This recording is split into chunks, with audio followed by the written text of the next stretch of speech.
Hello guys, welcome to being real. My name is Urmi. तो बात करते हैं कल के एपिसोड की। स्टार्टिंग होती है वर्ल्ड टूर टास्क से, जहां संचालक नैना अपने अलग ही रूल्स लगाती हुई दिख रही हैं, जबकि संचालक का काम होता ही नहीं है। जब बिग बॉस उन्हें मना करते हैं तो उनको इस चीज़ का बहुत बुरा लगता है और वो रोने लगती हैं।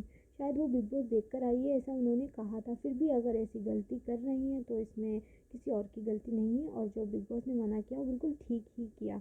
क्योंकि संचालक का काम ये होता ही नहीं है कि वो गेम में इन्वॉल्व हो या किसी को फेवर करे। फिर कैप्टनसी टास्क कंप्लीट होती है और एजाज घर के नए कैप्टन बन जाते हैं।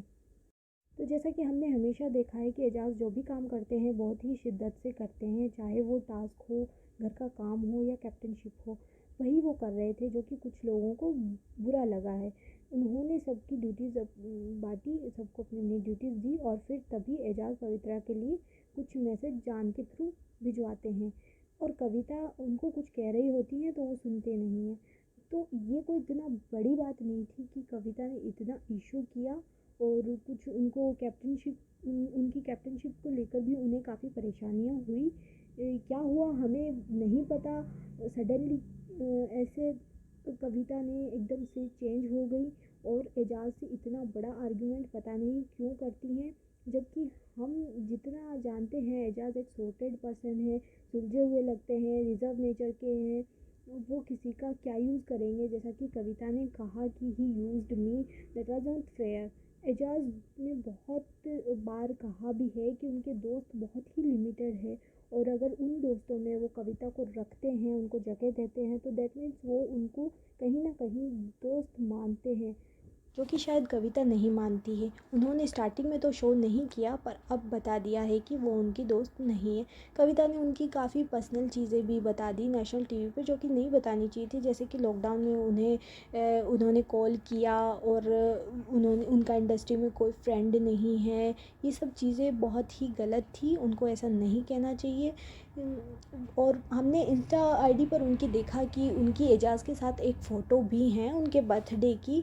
तो उसको देखकर ऐसा लगता नहीं है कि वो उनकी फ्रेंड नहीं है, पर फिर भी अगर वो मना कर रही हैं तो पता नहीं क्यों कर रही है। शायद उनको उनसे फ्रेंडशिप रखनी ही नहीं है, लेकिन अगर नहीं रखनी है तो ऐसे टीवी पर नहीं बोलना था।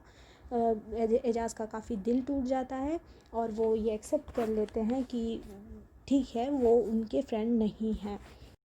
फिर थोड़ी ही देर के बाद हम देखते हैं कि कविता रुबीना और अभिनव के साथ जाकर बैठ जाती है, और वहाँ वही लोग उन्हें इन्फ्लुएंस करते नज़र आ रहे हैं। रुबीना ने 2 दिन पहले ही कहा था कि कैप्टन बनने के बाद कविता डिक्टेटर बन गई हैं, कैप्टन कम वो डिक्टेटर ज़्यादा हैं। पर जब कविता उनके पास गई तो वो लोग बहुत ही अच्छे से उन्हें इन्फ्लुएंस करते नज़र आए एजाज को लेके कि एजाज साइको है, निशांत ने कहा, और ऐसी कई सारी बातें। तो अब लगता है कि कविता रुबीना के और अभिनव के साथ हैं। उन्होंने कहा मैं एजाज से ज़्यादा तो अभिनव को जानती हूँ, जबकि कुछ ही देर पहले उन्होंने रेड जोन वाले जो सदस्य हैं उनको जाके कहा कि ग्रीन जोन में तो बहुत बोरिंग लगता है, यहाँ तुम लोग काफ़ी इंटरेस्टिंग हो।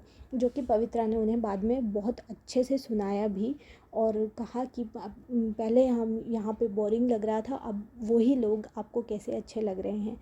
फिर एक बहुत अच्छा जो सीन होता है जहाँ राहुल ने अपनी गलती एक्सेप्ट करके जान से माफ़ी मांगी, वो बहुत ही अच्छा था। उन्होंने अपनी गलती एक्सेप्ट की, फिर जान ने भी बड़ा दिल दिखाते हुए उन्हें माफ़ किया।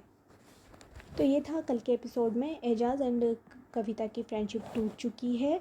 फिर एक टास्क दी जाती है जो कि होती है तबादले के लिए, और जैसा कि बिग बॉस ने कहा कि अब सीन पलटेगा, ग्रीन जोन वाले सदस्य रेड जोन में और रेड जोन वाले सदस्य ग्रीन जोन में जाएंगे। तो वो फैसला जो होगा एजाज के हाथ में होगा, जो कि कैप्टन है। तो सबसे पहले बारी आती है निक्की और कविता की। उन्होंने अपने पॉइंट्स रखे और निक्की आ जाती है ग्रीन जोन में, और कविता चल जाती है रेड जोन में, जो कि कैप्टन का फैसला था। अब आगे और भी सदस्यों को लेके ये तर्क वितर्क होंगे, जो कि हमें कल के एपिसोड में देखने को मिलेंगे। सो देखते रहिए being real, stay tuned with us, and please like share and subscribe. Thank you.